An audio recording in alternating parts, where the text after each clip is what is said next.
ஜனவரி 9 முதல் வேலை நிறுத்தம் செய்ய போக்குவரத்து தொழிற்சங்கங்கள் முடிவு செய்திருக்கின்றன. விவரங்களோடு இணைகிறார் செய்தியாளர் காண்டீபன். விவரங்கள்.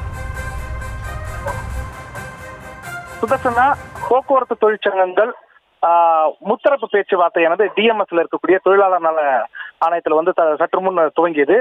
இந்த தொழிற்சங்கங்கள் முன்னிலையில தொழிலாளர் நலத்துறை துணை ஆணையராக இருக்கக்கூடிய ரமேஷ் இந்த இரண்டு தரப்புக்கும், அதாவது போக்குவரத்து தொழிற்சங்கம், போக்குவரத்து துறையுடைய எம்டிஸ், இவங்க ரெண்டு பேரையும் வச்சுதான் முத்தரப்பு பேச்சுவார்த்தை நடத்தினார்கள். இந்த பேச்சுவார்த்தையில இந்த ரெண்டு குழுக்கள், தொழிற்சங்கங்களை பொறுத்த வரைக்கும் ரெண்டு குழுக்கள் இருக்கு. ஏஐடிசி, சிஐடியு, எம்எல்எஃப், ஐஎன்டிசி, இந்த மாதிரி ஒரு 7 தொழிற்சங்கம் ஒரு 6 வகையான கோரிக்கையை முன்னிறுத்தி இது ஸ்ட்ரைக் நோட்டீஸ் கொடுத்துருந்தாங்க. அதே போல அண்ணா தொழிற்சங்க பேரவை சார்பாக ஏடிபின்னு சொல்லுவாங்க, அதாவது அதிமுகவுடைய சார்ந்தது, அவங்க பின்னணியில ஒரு 23 தொழிற்சங்கங்கள் ஸ்ட்ரைக் நோட்டீஸை ஏற்கனவே அறிவிச்சிருந்தாங்க.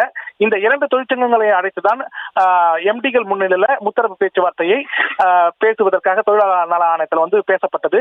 ஏறக்குறைய 2 மணி நேரத்திற்கு மேலாக மேற்கொள்ளப்பட்ட இந்த பேச்சுவார்த்தையில் இறுதியாக உங்களுடைய முடிவுகள் எதுவாக இருக்கட்டும், அரசு சார்பில் எடுக்க வேண்டிய முடிவுகள் சில இருக்கிறது என்று தொழிலாளர் நல ஆணையர் சொல்லியிருந்தார்.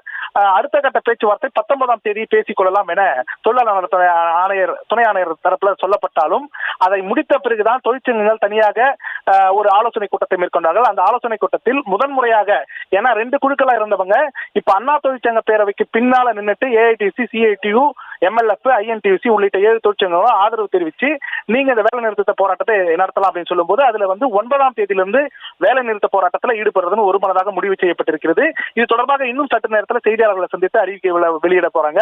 அதே நேரத்தில் நாளையிலிருந்து தமிழ்நாட்டில் இருக்கக்கூடிய 8 மண்டல அலுவலகங்கள் முன்பும் இந்த விளக்கம், இந்த ஸ்ட்ரைக்கு உண்டான காரணம் என்ன என்பது குறித்து விளக்க பொதுக்கூட்டமும் நடத்த திட்டமிட்டிருக்காங்க. அதனால வரக்கூடிய 9ஆம் தேதியிலிருந்து தமிழ்நாட்டில் போக்குவரத்து கழகங்கள்ல இயங்கப்பட்டிருக்கக்கூடிய பேருந்துகள் இயங்காது என்பது தொழிற்சங்கங்கள் மூலமாக தற்போது தெளிவாகி இருக்கிறது.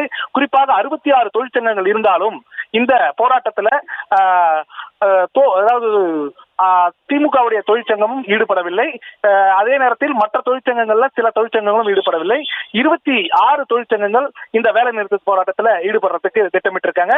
திட்டமிட்டபடி 9ஆம் தேதி வேலை நிறுத்தமானது நடைபெறும். சுதர்சனா, செய்திகளை உடனுக்குடனும் துல்லியமாகவும் தெரிந்து கொள்ள சப்ஸ்கிரைப் பண்ணுங்க.